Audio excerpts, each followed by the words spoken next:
Hi, my name is Piyumi Ranasinghe and I'm the Chief Customer Officer for Oral Cloud. And with me today is Mangala Rodrigo, CEO for Sampath IT. Thank you, Piyumi. Thank you for the opportunity given and appreciate your time. So, Mangala, Sampath IT has been a company who has been serving Sampath Bank internally for the longest time from what we know.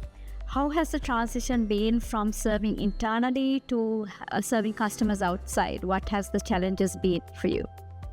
Well, Sampath IT has started 18 years ago, and since the inception, we basically have positioned ourselves as service provider for the bank and the group of companies. But over the period of time, we evolved with the technology. We predominantly a company who provided managed services. So from there, we have changed our business model into a strategic business model, providing managed services, enterprise solutions, and software solutions. And during that time frame, we actually have mastered the fintech domain, because that Sampath Bank is always in the forefront of the technology space since 1986, after the the ATM networking first time in the country. So those are the areas I can highlight in terms of technology transformation, and also how we have evolved as an organization, providing services to the bank, and now we have started providing services to the outside the bank as well. Because the reason is that the wealth of experience that we have gathered from the bank is very much appropriate to the other domains. Because that is a lot of technology, there is a lot of professional services and knowledge sources.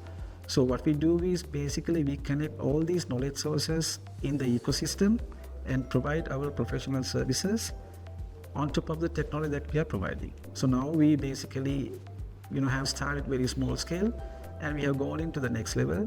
So the next is basically outside the country, replicating the success. Excellent. So as you said, you have mastered the finance industry and serving it. So for customers outside who are expecting services from Sampath IT, are you only catering to the BFSI sector, or are you looking at a more vast area of customers to provide you professional services? Well, like I said, that we actually specialize the fintech domain, the financial domain.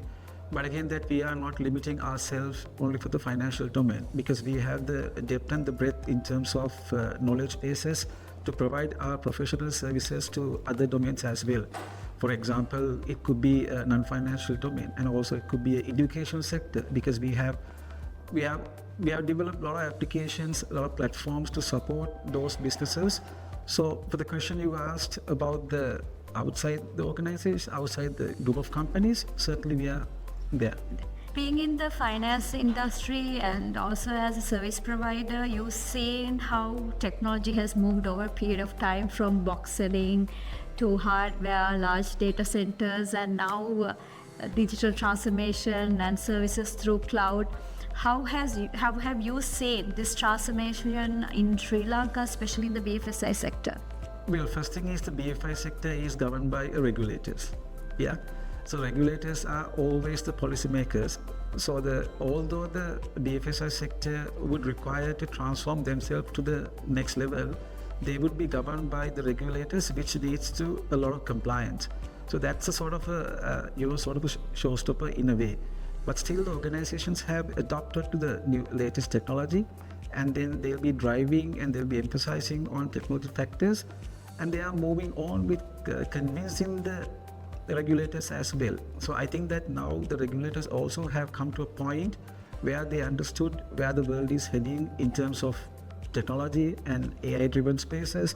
So they are basically opening up the horizons for the BFSI sector to come on board with the latest cloud technologies. For example, previously nobody is allowing any banking system, core banking system, to be moved into a cloud. But now banking as a service. Now we are speaking about the digital banks.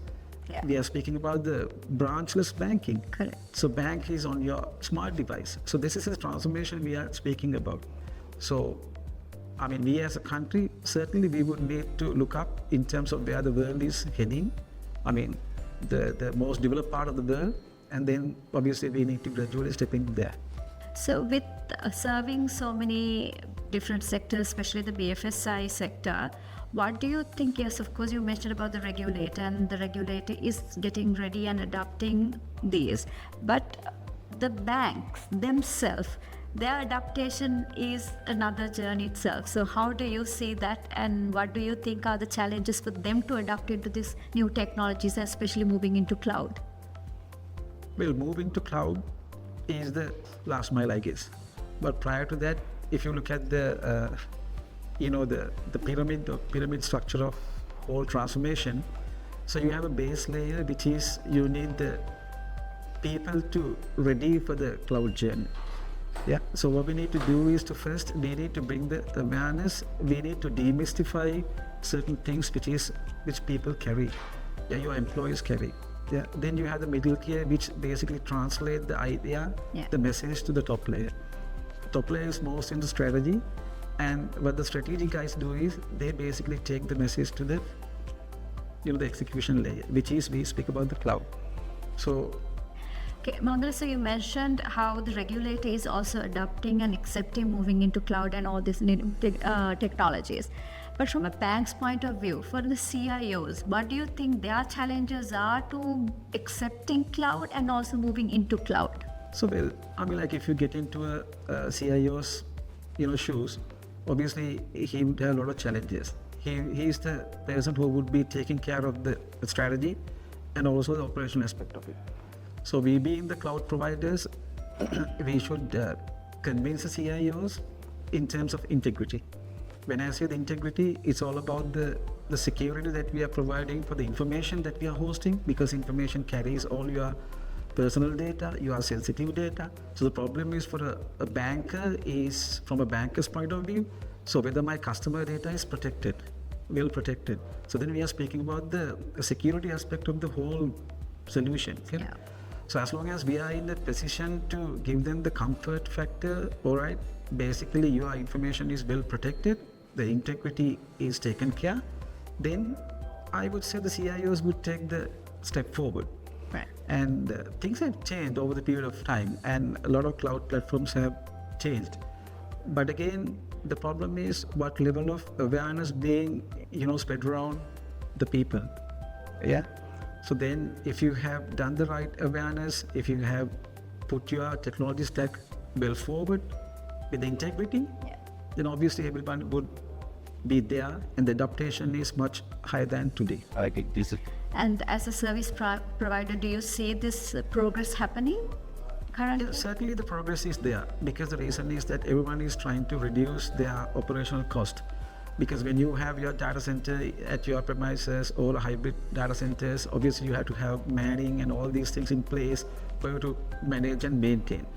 But that's not your core business. Yes. Banking is your core business. When you focus banking as a core business, certainly you need to put other things, other elements outside. Okay, you manage my data. Like I said, that integrity-based management. Yes. Yeah. So that is what matters, like a business point of view. I'd like to ask. Uncle, you mentioned about your own IP. So what are some of the solutions that you have that you provide to customers? Well, our IPs are concerned, like I said that previously, we have developed a platform called Prime. Prime is primarily catering to the pawning and gold loan business. So basically, anyone who's running a pawning and gold loan business, we have the platform ready, and apparently we have hosted that platform at Oracle Cloud. So it's functioning really good. So what our plan is next to work with, Oracle IT, and to expand our services to rest of our customers, because we provide this as a service, which means true SaaS platform. Yes. So that anyone who would need to have the best benefit out of the business, so they would obviously come to us, or they would basically contact your organization, and they can go through the subscription process. In addition to that, we have developed another learning and management solution, which is we call as Whiteboard. The product name is Whiteboard, and that is also hosted at Oracle Cloud. And so there are certain companies basically getting the services right now. Previously, they had a lot of challenges when the platform was hosted at their premises, but now it's basically everything is at the fingertips, so that the convenience perspective, everyone is like making a lot of good comments about the platform as a service, and also the services that they're getting out of it. So I think that the journey is concerned with oil IT. So basically, I think we have taken the right step, and we would be able to harness this towards the future. Yeah. Yep. So finally, Mangala, what is next for Sampath IT? Well, Sampath IT is, like I said, that we, over the period of time, we evolved, and so we have our own IPs. We basically work with esteemed partners like you, as well as the other top partners in the world. So what we try to do is basically go into the export market and take our IP to the global level, and end of the day is trying to reach what the countries wanted towards the national economy. Thank you, Mangala, for being with us today and sharing your knowledge and our partnership. Look forward to talking with you again on another session, hopefully like this. Pleasure, certainly a pleasure, and thank you very much for having us here today, and then great hospitality, and then I wish all of you guys success there. Thank you. Thank you very much.